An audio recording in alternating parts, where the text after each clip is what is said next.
Assalamualaikum warahmatullahi wabarakatuh. Sebelumnya, perkenalkan, nama Ibu Eka Amania Majidah.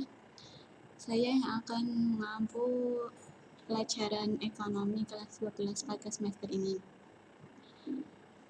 Pada minggu kemarin, kita sudah membahas mengenai akuntansi sebagai sistem informasi.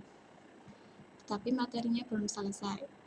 Nah, pada kesempatan kali ini, kita juga akan melanjutkan materi yang sebelumnya, dan kita akan mereview materi yang sebelumnya juga. Sebelum kita memulai materi pada minggu ini, alangkah baiknya kita baca basmalah bersama-sama terlebih dahulu. Bismillahirrahmanirrahim. Sebelumnya sudah pernah mendengar kata akuntansi? Akuntansi sendiri itu dari segi bahasa berasal dari kata to account, yang artinya menggambarkan. Nah, semakin lama kata dari to account itu menjadi accounting.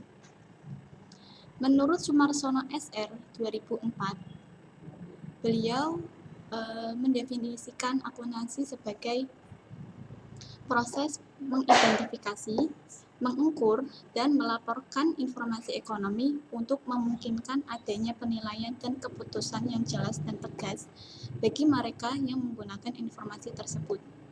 Sedangkan menurut American Accounting Association, akuntansi adalah proses mengidentifikasi, mengukur, dan melaporkan informasi ekonomi yang memungkinkan pengambilan keputusan dan penilaian yang jelas serta tidak membingungkan oleh penggunanya. Jadi berdasarkan pengertian di atas yang menurut Sumarsono dan American Accounting Association, dapat disimpulkan bahwa akuntansi itu adalah suatu proses pengidentifikasian, pengukuran, dan pelaporan informasi ekonomi untuk memungkinkan adanya penilaian dan keputusan yang jelas dan tegas bagi mereka yang menggunakan informasi tersebut. Terus, bagaimana sih sejarah perkembangan akuntansi di dunia itu? Sejarah perkembangan akuntansi di dunia pada awal mulanya sudah mulai berkembang kurang lebih pada tahun 3000 sebelum Masehi. Nah, pada tahun ini mulai ada sistem catatan di berbagai peradaban, seperti pada peradaban Yunani, peradaban Assyria dan Samaria, dan peradaban Mesir. Akan tetapi, pencatatan mereka itu belum dilakukan secara sistematis dan belum lengkap. Sedangkan di Italia, pedagang-pedagang Venesia melakukan pencatatan transaksi keuangan lebih sistematis. Selanjutnya pada tahun 1494, itu Luca Pacioli mulai mempublikasikan buku. Bukunya itu berjudul Summa de Arithmetica Geometrica Proportioni et Proportionality, yang dimana buku ini berisi ilmu-ilmu pasti dan salah satunya mengenai Tractatus de Computis de Scriptoria, yang mana buku ini menggambarkan pembukuan tentang berpasangan. Selanjutnya pada tahun 1642, pembukuan di Indonesia sudah menerapkan akuntansi. Dan pada akhir abad 19, sistem pembukuan mulai berkembang di Amerika. Selanjutnya sejarah akuntansi di Indonesia. Nah, akuntansi di Indonesia mulai berkembang pada tahun 1642. Nah, pada tahun ini merupakan zamannya VOC, yaitu zamannya Belanda. Terus pada tahun 1942 sampai dengan 1945, yaitu pada zaman penjajahan Jepang, sistem akuntansi tetap digunakan, yang mana tapi tetap menggunakan polanya pada zaman Belanda. Terus pada tahun 1957 mulailah dibentuk Ikatan Akuntan Indonesia atau yang bisa disingkat dengan IAI. Dan pada tahun 1973 IAI merumuskan prinsip akuntansi Indonesia atau disingkat juga dengan PAI. Nah, pada tahun 1 Oktober 1994 IAI merevisi PAI ini menjadi SAK, Standar Akuntansi. Dan pada tanggal 1 September 2007, SAK ini direvisi, yang mana bagiannya ini menjadi 1059 PSAK, yang dimana termasuk dengan peringatan SAK, akuntansi syariah, dan 7 ISAK atau interpretasi SAK. Selanjutnya mengenai kualitas informasi akuntansi. Informasi akuntansi akan bermanfaat apabila memenuhi beberapa kualitas di bawah ini. Yang pertama, relevan. Artinya apa? Bahwa laporan keuangan yang dibuat itu harus relevan dengan maksud tujuan dibuatnya tersebut. Yang kedua adalah dapat dimengerti. Artinya apa? Bahwa laporan keuangan yang dibuat tersebut mudah dipahami oleh para pemakai informasi. Yang ketiga, daya uji. Artinya informasi akuntansi yang dibuat ini bisa diperbandingkan dengan laporan keuangan sebelumnya atau tahun sebelumnya, atau bisa juga dengan sesama perusahaan pada tahun tersebut. Yang keempat adalah netral. Netral ini maksudnya apa? Informasi akuntansi ini dibuat untuk semua pemakai, jadi tidak memihak siapa saja, untuk umum. Selanjutnya, informasi akuntansi itu harus tepat waktu, yaitu bahwa dalam pelaporan informasi akuntansi ini harus tepat waktu agar bisa cepat digunakan oleh para pemakai informasi. Selanjutnya, maksudnya salah tadi dalam daya uji, maksudnya itu bukan bisa dibandingkan. Kalau yang bisa dibandingkan itu tadi yang daya banding yang akan dijelaskan setelah tepat waktu ini. Nah, yang daya uji ini maksudnya akuntansi ini bisa diuji kebenarannya gitu. Terus daya banding. Nah, daya banding itu yang tadi saya salah menjelaskan mengenai daya uji ya. Daya banding ini maksudnya laporan keuangan tersebut bisa dibandingkan dengan laporan keuangan sebelumnya atau dengan perusahaan yang sama.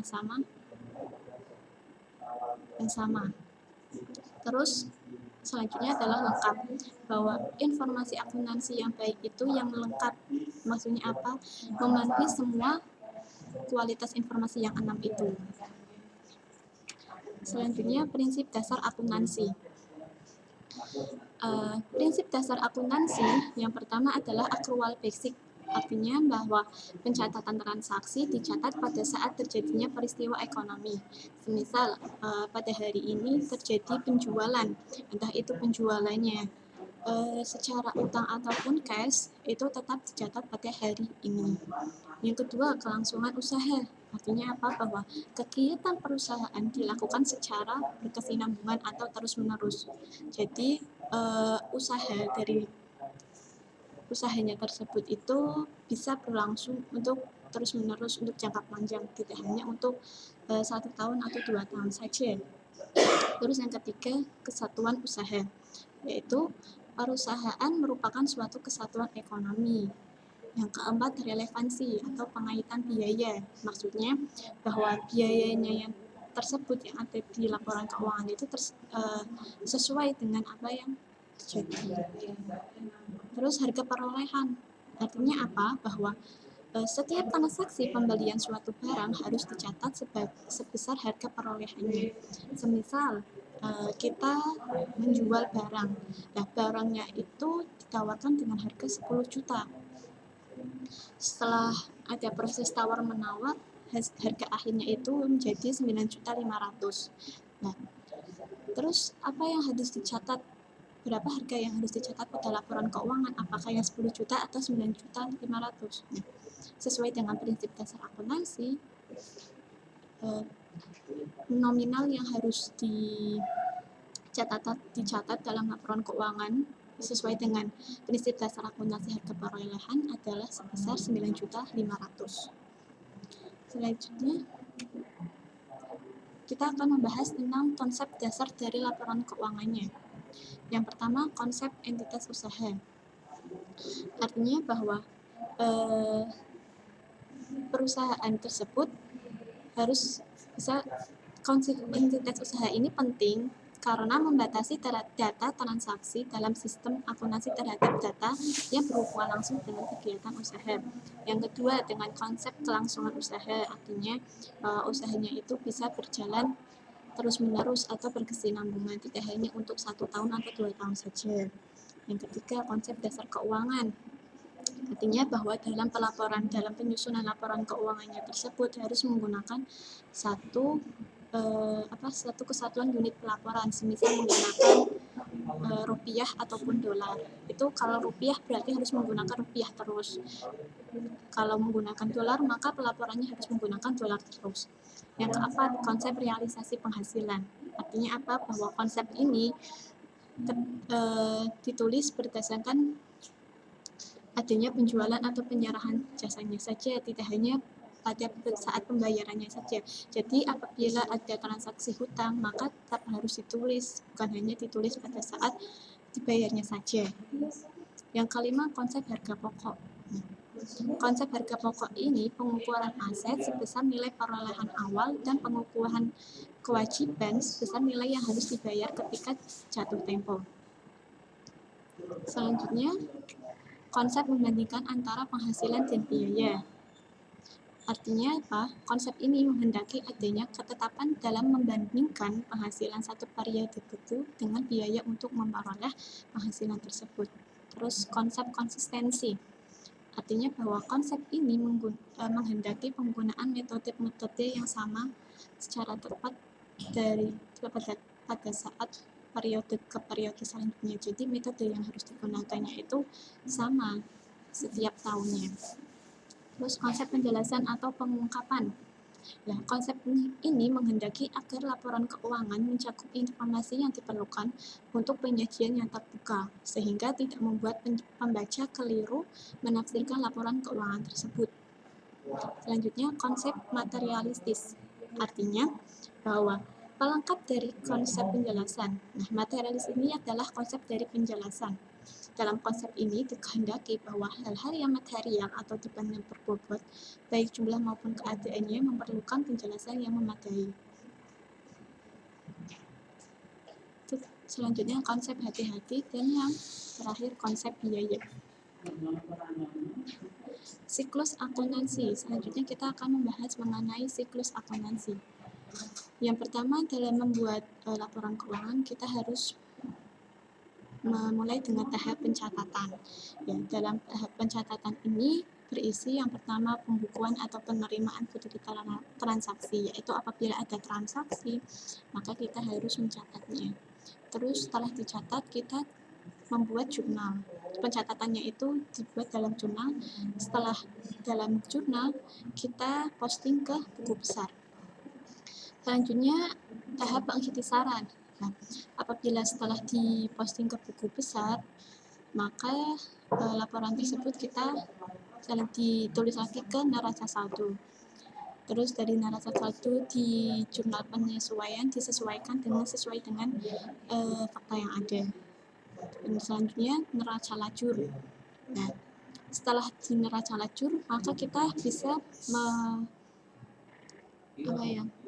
menginjak di tahap pelaporan, yang mana di tahap pelaporan ini ada dari neraca lajur menjadi laporan keuangan, dan setelah menjadi jurnal laporan keuangan dibuat jurnal penutup. Nah, setelah jurnal penutup dibuat neraca saldo setelah penutupan dan jurnal pembalik.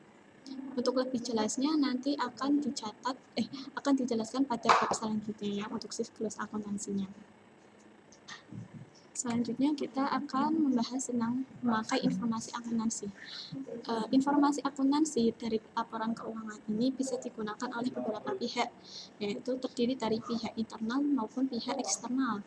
Nah, pihak internal itu yaitu adalah yang menggunakan pimpinan perusahaan maupun manajer perusahaan. Yang kedua dari pihak ekstern, yaitu ada satu pemilik perusahaan. Dia pemilik perusahaan ini perlu memakai informasi akuntansi untuk mengetahui apakah perusahaannya tersebut berjalan dengan lancar apa enggak gitu. Terus investor terus karyawan, kreditor, pemasok, pelanggan, pemerintah, dan masyarakat, semuanya itu juga membutuhkan informasi akuntansi. Terus profesi akuntan. Akuntan itu ada berbagai juga profesinya. Yang pertama ada akuntan intern. Nah, akuntan intern ini merupakan akuntan yang bekerja pada suatu perusahaan. Misalnya audit intern. Terus akuntan publik. Akuntan publik ini merupakan akuntan yang bekerja secara independen guna menjalankan fungsi audit terhadap kewajiban laporan keuangan. Selanjutnya akuntan pemerintah. Nah, ini akuntan ini yang bekerja pada pemerintahan. Terus akuntan pendidik, akuntan yang bekerja di bidang pendidikan seperti dosen ataupun guru yang mengajar akuntansi. Ini termasuk dalam akuntan pendidik. Terus bidang akuntansi berdasarkan manfaatnya. Ada akuntansi keuangan, akuntansi yang membahas tentang keuangan, terus akuntansi pemeriksaan auditing, akuntansi yang tugas untuk mengaudit laporan keuangan, terus akuntansi biaya, akuntansi manajemen, akuntansi perpajakan, akuntansi anggaran, akuntansi pendidikan, dan akuntansi pemerintahan maupun akuntansi sosial. Etika dari profesi akuntansi, seorang akuntan harus mempunyai etika. Yang pertama harus tanggung jawab profesi. Seorang akuntan harus mempunyai tanggung jawab setiap dalam menjalankan profesinya. Terus kepentingan publik, harus mendahulukan kepentingan publik. Terus integritas, objektivitas, kompetensi, dan hati-hati profesional, kerahasiaan. Jadi seorang akuntan itu harus bisa menjaga rahasia perusahaan tersebut. Terus perilaku profesional, harus bersikap profesional, dan standar teknis harus sesuai dengan standar teknis. Ya, itulah materi pertama mengenai akuntansi secara umumnya ya. Untuk lebih jelasnya nanti tentang siklus akuntansi yang akan dibahas pada bab selanjutnya. Oke, sekian materi yang dapat Ibu sampaikan pada pertemuan kali ini. Semoga apa yang saya sampaikan bisa bermanfaat buat kalian. Dan apabila ada yang kurang paham, bisa PC ke nomornya Ibu. Mari kita akhiri materi kita pada hari ini dengan bacaan hamdalah. Alhamdulillahirrahmanirrahim. Sekian, wassalamualaikum warahmatullahi wabarakatuh.